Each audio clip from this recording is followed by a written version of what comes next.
Salam, belə bir suala baxaq. Karbon qazının 80%-nin reaksiyaya daxil olduğu məlumdursa, alınan çöküntünün kütləsini tapın. Demək, görürük ki, x qram karbon qazı reaksiyaya daxil olubdur.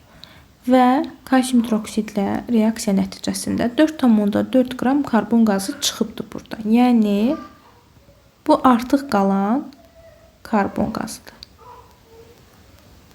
İndi, biz birinci reaksiya tənliyini yazsaq, kalsium hidroksid karbon qazı ilə reaksiyaya daxil olur, alınır kalsium karbonat və su.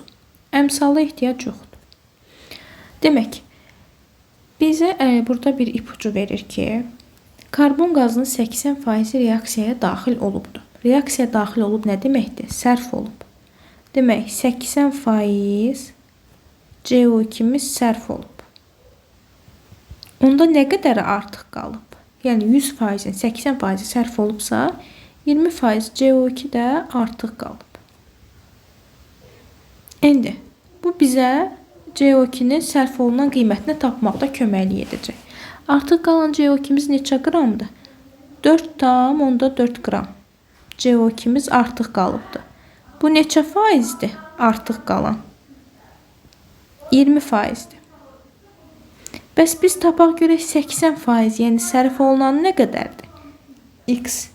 Bu da edir 17,6. Yəni 17,6 qram karbon qazı sərf olubdur.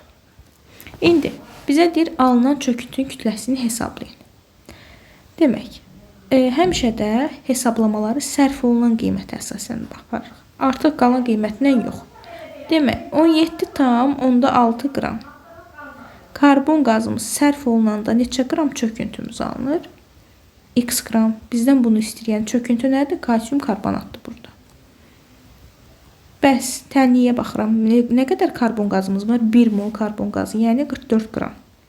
44 qram karbon qazı sərf olduqda neçə qram çöküntümüz alınıb? 1 mol, yəni 100 qram. Buradan da tapırıq ki, x bərabərdir 40 qram. Kalsium karbonat, yəni bizim çöküntümüzün kütləsi 40 qram imiş. C variantı.